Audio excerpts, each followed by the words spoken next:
حضرت امام ابن حزم رحمۃ اللہ علیہ فرماتے ہیں لا آفت علی العلوم واہلها اضر من الدخلاء فيها من غیر اہلها فانهم يجهلون ويظنون انهم يعلمون ويفسدون ويقدرون انهم يصلحون. کہتے ہیں علوم، علم اور اہل علم میں اس سے بڑی آفت کچھ نہیں ہے، اس سے زیادہ نقصان دہ بات کچھ نہیں ہے کہ اس میں گھسپیٹھیاں آ جائیں. علم میں، علم اور اہل علم کے لیے اس سے زیادہ نقصان دہ کچھ نہیں کہ اس میں گھسپیٹھیاں آ جائیں. تو وہ کیا کرتے ہیں، وہ جانتے نہیں ہیں لیکن وہ سمجھتے ہیں کہ جانتے ہیں، اور وہ لوگ بگاڑ رہے ہوتے ہیں لیکن وہ اپنے آپ میں سمجھ رہے ہوتے ہیں کہ وہ بنا رہے ہیں. یہ مسئلہ ہے.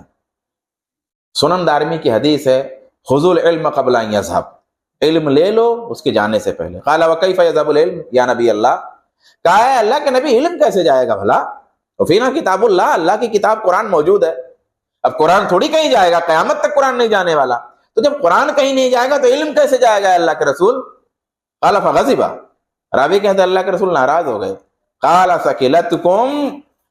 ثقلتکم امکم، اللہ کے رسول صلی اللہ علیہ وسلم ناراض ہوئے اور آپ نے فرمایا کہ تم کو تمہاری مائیں گم پائیں، تم کو تمہاری مائیں گم پائیں. اولم تکن التوراۃ والانجیل فی بنی اسرائیل، کیا بنو اسرائیل میں توریت انجیل نہیں تھی قرآن کی طرح؟ فلم یغنی عنہم شیئا، توریت انجیل ہونے کے باوجود وہ گمراہ ہو گئے. ان ذہاب العلم حملتہ، علم جانے کے مطلب علم کے حاملین کا جانا ہے.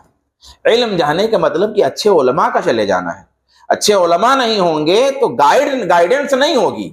قرآن ہے گائیڈنس. آپ دیکھیے اہل بدعت کے گھروں میں قرآن نہیں ہے بھائی، منکرین حدیث کے گھروں میں قرآن نہیں ہے، جو قبروں پہ سجدہ کرتے ہیں ان کے گھروں میں قرآن نہیں ہے، مگر سچے علماء نہیں ہیں، سچے علماء نہیں ہیں.